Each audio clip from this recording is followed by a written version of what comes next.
February 1637, Amsterdam, the richest, most sophisticated economy on Earth, and a single tulip bulb has just sold for 10,000 guilders.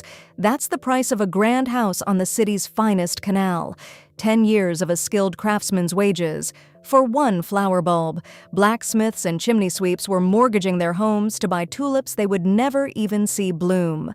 1 month later, that same bulb was worth about as much as an onion. This is Tulip Mania, history's first great bubble. Why Holland? Because the Dutch had just invented the modern economy, the world's first stock exchange, 1602, the first central bank, 1609, the first multinational corporation, the Dutch East India Company. All that innovation created something dangerous, surplus wealth, searching for somewhere to go. Add a culture where gardens were status symbols, and a newly arrived flower from the Ottoman Empire whose petals erupted in unpredictable flames of color, caused, though nobody knew it, by a virus, and the fuel was stacked. Now the fascinating part, the plumbing. Tulip bulbs can only be dug up and moved in summer.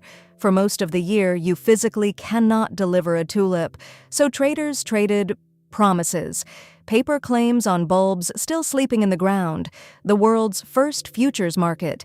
And where did this financial innovation operate? Tavern backrooms, groups called colleges, drinking, auctioning, betting. No regulation, no margin, no clearinghouse, just handshakes, backed by the faith that someone would always pay more.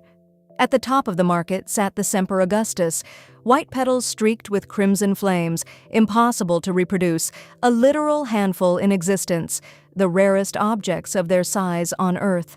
And honestly, pricing rare beauty high isn't madness. Think fine art. The madness came next. By late 1636, the frenzy went mainstream.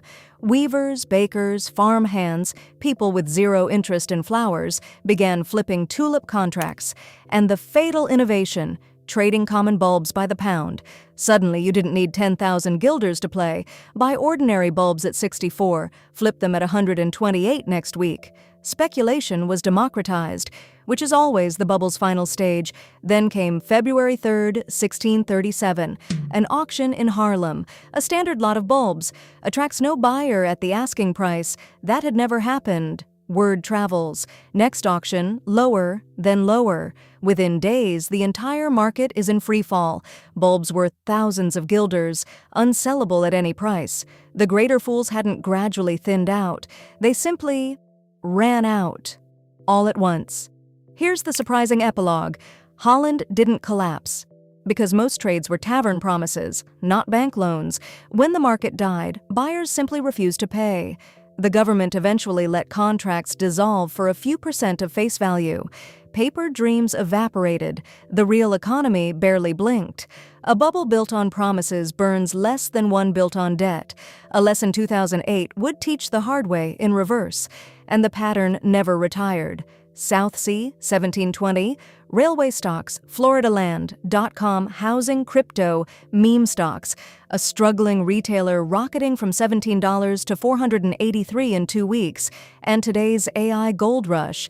Each time the core is real, tulips really were beautiful, the internet really was revolutionary. The bubble lives in the gap between this is real, and therefore any price is justified. The asset changes. The technology changes, the humans don't, because a tulip is in the end just a flower. It blooms for 2 weeks and withers. The story of Tulip Mania was never about tulips. It's about us and our eternal talent for confusing a rising price with rising value. If this changed how you look at the next frenzy, there's more where that came from.